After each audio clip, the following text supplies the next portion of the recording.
নারদ নারদ বিহারের ভোট নিয়ে ভরপুর গোলমাল লেগেছে নীতিশ কুমার আর এনডিএর আসন ভাগাভাগি নিয়ে বেজায় চটেছেন বিহারের মুখ্যমন্ত্রী নীতিশ কুমার।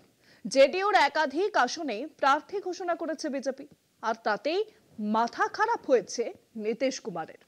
আসন সমঝোতা নিয়ে আরো আলোচনা চান তিনি, কিন্তু নীতিশের দাবি উড়িয়ে দিয়ে প্রার্থী তালিকা ঘোষণা করেছে বিজেপি।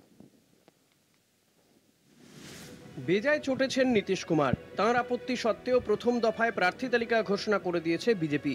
এই ঘটনায় ক্ষুব্ধ জোট শরিক জেডিইউর সুপ্রিমো নীতিশ কুমার।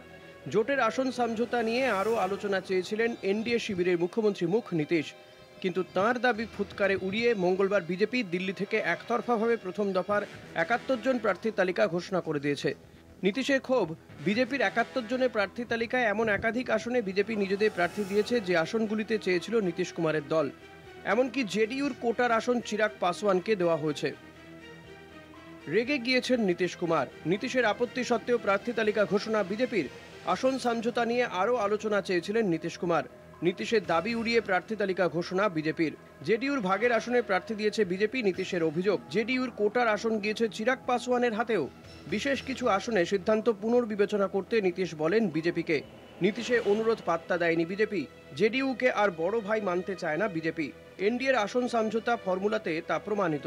সূত্রে খবর, নীতিশ কুমার জেডিইউ নেতাদের বলেছেন তারা যেন ফের বিজেপির সঙ্গে বৈঠক করেন, কিছু আসনের সিদ্ধান্ত পুনর্বিবেচনা করার কথা বলেন। যেসব আসনে পুনর্বিবেচনা চাওয়া হচ্ছে সেই তালিকায় রয়েছে সোনবারসা, তারাপুর, রাজগীর, মরুয়ালের মতো আসন। সোনবারসা আসন চিরাগ পাসওয়ানকে দেওয়া হয়েছে, কিন্তু নীতিশ কুমারের দলের রত্নেশ সেই আসনের শুধু যে বিধায়ক তাই নন, তিনি সরকারের মন্ত্রীও। শোনা যাচ্ছে এই ঘটনায় নীতিশ কুমার এতটাই ক্ষুব্ধ যে রত্নেশকে বলেছেন ওই আসন থেকেই মনোনয়ন পেশ করতে। নীতিশ কুমারের এই ক্ষোভ শেষ পর্যন্ত এনডিএতে প্রভাব ফেলে কিনা সেটাই এখন দেখার। কলকাতা টিভি।